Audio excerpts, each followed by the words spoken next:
स्वागत है आप सभी का इस वीडियो में। हम बात करेंगे आज समृद्धि से। इन्होंने इस बार की नेट एग्जाम में 109.5 मार्क्स सिक्योर किए हैं और समृद्धि हमारे प्योर लाइव बैच की स्टूडेंट थी। इन्होंने इस बार ये जो माइलस्टोन अचीव किया है ये एक जॉब को क्विट करने के बाद किया है, तो एक बड़ा डिसीजन भी इनके लिए ये था। तो जानेंगे समृद्धि से इनके अप्स एंड डाउन्स क्या रहे और इन्होंने तैयारी कैसे करी है, कौन कौन से ऐसे फैक्टर्स थे जिन पे इन्होंने काफी ध्यान दिया। तो सबसे पहले समृद्धि, स्वागत है आपका इस प्लेटफॉर्म पर। Thank you sir. सो अभी एग्जाम क्वालिफाई करके कैसा लग रहा है? थोड़े ही मार्क्स से आप जेआरएफ से रह गए, हालांकि आपके मार्क्स बहुत ही अच्छे हैं, तो उसका कुछ मलाल है क्या अभी? यस सर, ऑब्वियसली मतलब अभी बस 1.5 मार्क्स से ही जेआरएफ नहीं हुआ है। एक क्वेश्चन कर देती तो हो जाता है, ऐसा लग रहा है अभी। बट ठीक है, तो है, मार्क्स अच्छे थे तो सेटिस्फाइड हूँ मैं। बट अभी और जेआरएफ के लिए प्रिपरेशन करना है दिसंबर। पर अभी आपको एक कॉन्फिडेंस जरूर आया होगा कि जब आप अपनी तैयारी कर रहे थे तो उसका एक रिजल्ट आपके सामने आया है और आपके मार्क्स वाकई में बहुत अच्छे हैं। बस शायद वो एक क्वेश्चन की बात थी और अगर एक सही टिक लग जाता तो आपका जेआरएफ भी डन ही था। हाँ। तो सबसे पहले तो आपने, थोड़ा सा पीछे से स्टार्ट करते हैं, आप अपने कॉलेज के बारे में बताओ और फिर कॉलेज के बाद आपने जो सीधा जॉब ज्वाइन किया उसके बारे में बताओ। यस सर, बीएससी में फाइनल ईयर में मुझे लगा मुझे केमिस्ट्री में आगे कंटिन्यू करना चाहिए। फिर मैंने एमएससी में पुणे फर्ग्यूसन कॉलेज में एडमिशन किया, पर तब लॉकडाउन था तो फर्स्ट ईयर तो ऑनलाइन ही था, मतलब कॉलेज का। सेकेंड ईयर में मैं आईएफएस आई थी, मैंने विजिट किया, एक दो दिन मैंने ऑफलाइन भी किया, बट कॉलेज स्टार्ट हो गए तो I was not able to attend offline. So तब मैंने ऐसा सोचा कि फिर मैं एमएससी के बाद प्रिपरेशन करूंगी, तो फिर मैंने एमएससी कंटिन्यू किया। बट फाइनल सेमेस्टर में मेरा प्लेसमेंट हुआ, कॉलेज प्लेसमेंट ही मुझे मिला। तो मैंने सोचा कि अभी प्लेसमेंट हुआ है तो थोड़ा एक्सपीरियंस लेके जॉब ज्वाइन करती हूँ, एज ए इंडस्ट्रियल एक्सपीरियंस मुझे मिलेगा। So I join pharma company in Hyderabad, and there for 1 year, and then I quit the job for the CSIR NET. सो आपका जॉब क्विट करने का क्या रीजन था? और जैसे आप जॉब में थे तो एक आपको सैलरी भी मिल रही थी, तब वहां से कैसे डिसाइड किया कि नहीं अब इसको, क्योंकि जॉब छोड़ना मतलब फिर ऐसा लगता है कि चलो अब एक सैलरी जो आ रही थी वो नहीं आएगी, तो वो कैसे डिसाइड किया? जब जॉब कर रही थी तो मैं पहले 6 मंथ एज ए ट्रेनी थी, as a medical chemist trainee, and after 6 month probation period complete हुआ और फिर कंफर्मेशन हुआ तो I was working as a research chemist. But जब मैं इंडस्ट्री में काम कर रही थी, then I realise the importance of PhD and higher education. So मुझे लगा कि अभी अगर मैंने नहीं किया नेट का प्रिपरेशन तो ज़्यादा गैप हो जाएगा, and this is the time to prepare for the exam. और फिर मैंने पेरेंट्स को भी बताया, उनका भी यही था कि पहले प्रिपरेशन, उन्होंने मुझे काफ़ी सपोर्ट किया, and then I quit the job and I started preparing online at my home.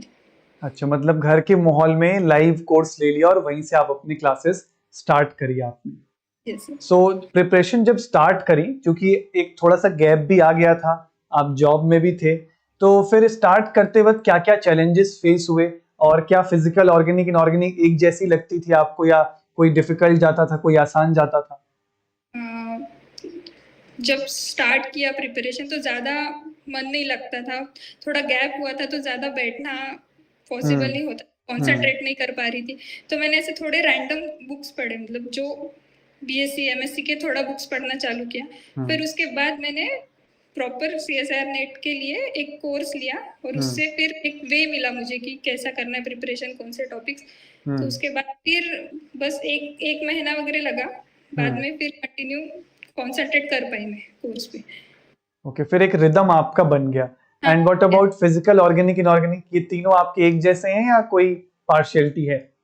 नहीं, तीनों एक जैसी है, बट मुझे कुछ कुछ टॉपिक पसंद नहीं थे, मतलब ऑर्गेनिक में कुछ, इनऑर्गेनिक में कुछ, ऐसा। तो मैंने फिजिकल का थर्मोडायनामिक्स पूरा छोड़ दिया था, वो मुझे नहीं हुआ मुझसे। ऐसा एक एक टॉपिक थोड़ा थोड़ा था, ऐसा पूरा एक सब्जेक्ट छोड़ दिया, ऐसा नहीं किया था, पूरा ही पढ़। तो मतलब जो आपको कोई टॉपिक पसंद नहीं आता, लेट्स सपोज ऑर्गेनिक में कोई टॉपिक पसंद नहीं आता तो उसको ड्रॉप किया, लेकिन बाकी टॉपिक्स फिर अच्छे से प्रिपेयर किए। यस। तो जैसे लाइव लेक्चर्स तो आप लेते थे, नोट्स बना लिया, तो फिर उसके बाद कितने घंटे की पढ़ाई होती थी? क्योंकि लाइव लेक्चर्स लेने के बाद भी तो बहुत सारा समय लेक्चर्स लेने में जाता है, फिर वो कैसे मैनेज करते थे? हाँ हाँ, एक 2 से 3 बजे तक सुबह 8 से क्लासेस चलते थे। फिर उसके बाद जितना पढ़ाया और जो नहीं समझा उस वो क्लासेस में रिकॉर्डेड बाद में फिर से देखती थी, और जो किया है उससे क्वेश्चन सॉल्व होते थे क्या, आईएफएस की डीपीपी ये सब सॉल्व करके देखती थी और अकॉर्डिंगली चल रहा था। तो मुझे 6 मंथ लगे, मतलब जो दिसंबर वाला अटेम्प्ट था उसमें मेरे 93 मार्क्स आए थे, बट वो मुझे सिलेबस कवर करने में ही 6 मंथ लगे। तो बाद में मैंने जून का अटेम्प्ट किया, उसमें मैंने फुल्ली जो नोट्स पहले बनाए थे उससे फोकस्ड, बस ओनली स्टडी। ओके, तो आपको क्या लगता है कि ये जो संडे टेस्ट थे और जो डीपीपीस थी, इनका कितना कंट्रीब्यूशन रहा हो? हाँ sir, yes sir. Test series और क्वेश्चंस जो सॉल्व किए, मैंने आईएफएस का स्टडी मटेरियल भी परचेज किया था, उसमें भी जो बुक्स थे क्वेश्चन सर वो मैंने सॉल्व किए, उससे नए क्वेश्चन सॉल्व कैसे करना है, कैसा अप्रोच करना है, वो मुझे समझ में आया। And question practice is must. ये फिर मैंने पूरा full length organic, full length inorganic ऐसा टेस्ट दिए और बाद में फुल लेंथ पेपर सॉल्व किए, मॉक टेस्ट। अच्छा, मान लीजिए कि कोई आपको भी स्टूडेंट सुन रहा है, उसने भी आपकी तरह ही जून वाले कोर्स में एनरोल किया, वो जून से कहीं से भी अपनी पढ़ाई स्टार्ट कर चुका है, वो सिलेबस कवर कर रहा है। अब जो गलतियां आपसे हुई थी, आप उसको क्या सजेस्ट करोगे कि वो कैसे इस वाले दिसंबर में ही एग्जाम क्वालिफाई कर सके? क्या क्या चीजें आप उसको सजेस्ट करेंगे? पहले तो ऐसा था कि फर्स्ट अटेम्प्ट में नहीं होता है, ये जो मेंटालिटी रहती है कि सिलेबस नहीं होगा, प्रैक्टिस नहीं होगा, तो ऐसा नहीं होता है। प्राइमरीली अपन अगर सीएसआर नेट दिसंबर के लिए फोकस कर रहे हैं तो वो हो सकता है, बट मेरी ये गलती हुई कि मैंने फुल लेंथ फॉर दिसंबर कम दिया, मतलब बस 5 एक टेस्ट दिए होंगे। तो मुझे ऐसा लग रहा है कि मेरी थोड़ी क्वेश्चन प्रैक्टिस कम थी दिसंबर के लिए। तो अगर पूरा दिसंबर मंथ टेस्ट में और क्वेश्चन में अगर स्पेंड किया तो फिर रिजल्ट आ सकता है। मतलब कि नंबर ऑफ क्वेश्चंस को बढ़ा देना चाहिए rather than worrying about the syllabus कि ये भी कर लें वो भी कर लें, प्रैक्टिस बढ़ा दें स्टूडेंट्स अपने। ओके, अच्छा, यूट्यूब को कैसे यूज किया? क्या आपने अपनी तैयारी में यूट्यूब का भी इस्तेमाल किया है?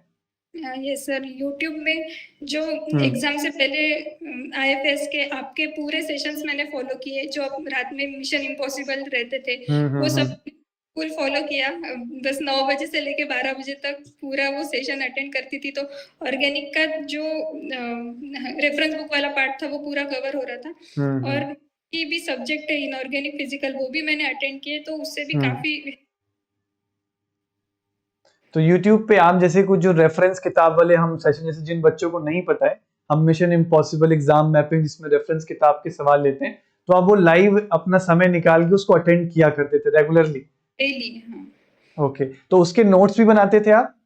हाँ यस सर, उसके लिए एक स्पेशल बुक बनाया था, उसके क्वेश्चन सॉल्व करके देखती थी। अगर रात में कुछ डिफिकल्टी रही तो सुबह वो सेशन फिर से देख के फिर से वो सॉल्व करती थी, और उसके रेफरेंस से और भी क्वेश्चंस मैंने सॉल्व किए थे रेफरेंस बुक से, जो लगा कि ये इम्पोर्टेंट है। तो जैसे ऑर्गेनिक के चलो रेफरेंस किताब के क्वेश्चंस तो मैंने करा दिए यूट्यूब पे, उसके बाद इनऑर्गेनिक जनरली सब कर लेते हैं, बच्चे फिजिकल में बड़े परेशान होते हैं, इसके लिए क्या स्ट्रैटेजी रही आपकी? फिजिकल मैंने पूरा नोट्स जो था वो आईएफएस से ही बनाया था, तो मैंने ज्यादा रेफरेंस बुक करने से अच्छा बस फॉर्मूले और जो कॉन्सेप्ट है उसी पे ध्यान दिया। फॉर्मूले याद नहीं रहते थे तो मैं रोज एक चैप्टर लेके वो फॉर्मूले बिना देखे लिख के देखती थी कि ये चैप्टर के फॉर्मूले करने, कल वो करने। तो जब मतलब मैंने जब फर्स्ट अटेम्प्ट दिया तो मुझे पेपर में कंफ्यूजन हुआ कि प्लस है, माइनस है, मल्टीप्लिकेशन है, तब फॉर्मूले याद नहीं थे। बट मैंने अभी जून वाला जो अटेम्प्ट दिया उसमें मैंने फर्स्ट थिंग ये फोकस की कि फॉर्मूले पूरा याद रखना है। तो फिजिकल थोड़ा इजी था इसलिए। तो क्या शॉर्ट नोट्स भी बनाए थे आपने? हाँ यस सर, शॉर्ट नोट्स भी कैसे बनाते हो आप शॉर्ट नोट्स? जैसे मान लो कोई टॉपिक आपने ले लिया केमिकल काइनेटिक्स, तो इससे किस तरीके से शॉर्ट कोट्स बनाने चाहिए? केमिकल काइनेटिक्स में जो रेट लॉज है तो फर्स्ट ऑर्डर था, तो फर्स्ट ऑर्डर का इक्वेशन, उसका यूनिट और उसके जो 3 कंपैरिजन वाले ग्राफ थे वो। लाइकवाइज जो मेन पॉइंट लगता था डेफिनेशन है, तो डेफिनेशन का जो की पॉइंट है बस वो याद करना, नीचे इक्वेशन और अगर कुछ ग्राफिकल रिप्रेजेंटेशन होगा तो वो ऐसा बस इम्पोर्टेंट पॉइंट्स शॉर्ट नोट्स में ऐड किए थे। ओके, मतलब सिर्फ फॉर्मूले फॉर्मूले और कोई ग्राफ है तो छोटा सा ग्राफ बना लिया, और एट द एंड मोमेंट फिर हमें और कुछ पूरा नोट्स नहीं पढ़ना, उन्हीं को बार बार रिवाइज करना है। Yes sir. Very good. तो आई होप कि स्टूडेंट्स यहाँ से काफी कुछ इनपुट लेंगे कि शॉर्ट नोट्स किस तरीके से बनाने हैं, और खास करके फिजिकल में मेरे ख्याल से सबसे ज्यादा यूज आते हैं short notes. Yes sir. Okay, तो थोड़ा अभी करंट सिचुएशन में आप क्या कर रहे हैं समृद्धि? सर अभी मैंने एक पुणे में MIT WPU कोथरूड में जो ब्रांच है वहाँ पे PhD के लिए रजिस्टर किया है। तो अभी 10 अक्टूबर से मेरा PhD स्टार्ट हुआ है। तो इसमें आपको स्टाइपेंड क्या इंस्टीट्यूट फेलोशिप है? यस सर, इंस्टीट्यूट फेलोशिप है which is nearly around JRF amount and there are working hours and अच्छा, मतलब एक कुछ वर्किंग आवर्स भी उन्होंने दिए कि आपको दिन में इतने घंटे का वर्किंग टास्क भी रहेगा। Teaching apprenticeship like. Teaching, okay, I got it. तो जो भी बच्चा आपको सुन रहा है, जैसे बहुत सारे स्टूडेंट्स को ये क्वेरी रहती है कि सर JRF नहीं है हमारे पास, तो हम PhD कैसे करें, क्या हमें स्टाइपेंड मिलेगा? तो आप ये बताओ कि ये प्रोसेस कैसे होता है, और जो भी बच्चा आपको सुन रहा है वो कैसे अप्रोच करे ऐसे इंस्टीट्यूट्स में अगर उसे PhD करनी है विद स्टाइपेंड तो? ओके सर, जो उनके 2 रहते हैं, मतलब एक स्प्रिंग सेमेस्टर और दिसंबर में, तो वो हर 6 महीने बाद उनके एप्लीकेशन फॉर्म आउट करते हैं। तो वो इंस्टीट्यूट की जो वेबसाइट है वहाँ पे ही अवेलेबल रहते हैं। और उसके बाद उनके एक एंट्रेंस होती है, और फिर we have to submit one research proposal there and उसके बाद इंटरव्यू होता है, और बाद में फिर फाइनल सिलेक्शन होता है। ओके, तो इस कैसे पता चलता है कि कौन से कॉलेज में अभी नोटिफिकेशंस आ रही हैं, या आप खुद से ही सर्च करते रहते थे ये सारी चीजें? यस सर, मैं खुद से ही देखती थी कि अगर नहीं हुआ JRF तो कुछ प्लान चाहिए, इसलिए मैंने अप्लाई किया था। एक जून में मैंने अप्लाई किया था, उनकी जुलाई में एंट्रेंस और इंटरव्यू वाला प्रोसीजर कंप्लीट हुआ। पर अभी जो दिसंबर साइकिल है उसके लिए भी एप्लीकेशन नवंबर में स्टार्ट है, मतलब अभी स्टार्ट होने, तो वो फरवरी से स्टार्ट होगा कोर्स लाइकवाइज। तो जो भी स्टूडेंट शायद देख रहे हैं वो इस चीज का ध्यान रखें, अगर उनका अभी JRF नहीं हुआ है और उनको लग रहा है कि अब हमें PhD कंटिन्यू कर लेनी चाहिए, तो आप बता रहे हो नवंबर के मंथ में नोटिफिकेशंस आएंगी?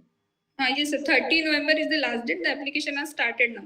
अच्छा, स्टार्टेड है अभी, आप फॉर्म फिलअप कर सकते हैं। हाँ। Okay, very good. तो प्लीज ध्यान रखिएगा इस चीज का जो समृद्धि ने हमें बताया। तो इसके आगे के क्या प्लान्स है समृद्धि? क्या दूसरा कोई एग्जाम भी अब आप, क्योंकि आपके पास एक कॉन्फिडेंस आ गया है, तो आप दूसरे एग्जाम्स को भी टारगेट कर रहे हो, जैसे गेट एग्जाम हो गया, या अभी अगली बार का नेट भी ऑफ कोर्स आप दोगे, मुझे पूरी उम्मीद है। सर अगली बार का नेट देना है, JRF के लिए ट्राई करना है जरूर, और बाकी जो केमिस्ट्री रिलेटेड है वो भी एग्जाम मुझे देने हैं, मतलब जियो साइंटिस्ट वगैरह, गेट का भी एग्जाम है, वो सब भी ट्राई करना है। चलिए, ये आपकी जो भी प्रिपरेशन रही थी, अब मेरे ख्याल से ये अब आपको बहुत जगह यूज आने वाली है। अब आपने इसको यूज भी किया है, आप अभी करेंटली एक आपने एग्जाम क्रैक किया, इंटरव्यू क्रैक किया, आप PhD में एनरोल्ड हो, तो ऑफ कोर्स बेनिफिट तो हो ही रहा है उसका, और we wish all the best for the future, और आप बहुत अच्छा करेंगे। और बहुत बहुत शुक्रिया हमारे प्लेटफॉर्म पे आने के लिए और हमारे साथ अपने व्यूज शेयर करने के लिए। Thank you so much sir, and thank you so much IFS टीम। बस IFS से ही पूरा प्रिपरेशन किया, जो success just because of IFS। Thank you. So अच्छा, जाते जाते जो बच्चे अभी हमारे बैच में हैं, जैसे आप भी कभी बैच में थे, उनके लिए कुछ वर्ड्स बता दो कि वो कैसे अपने आप को मोटिवेटेड रखें।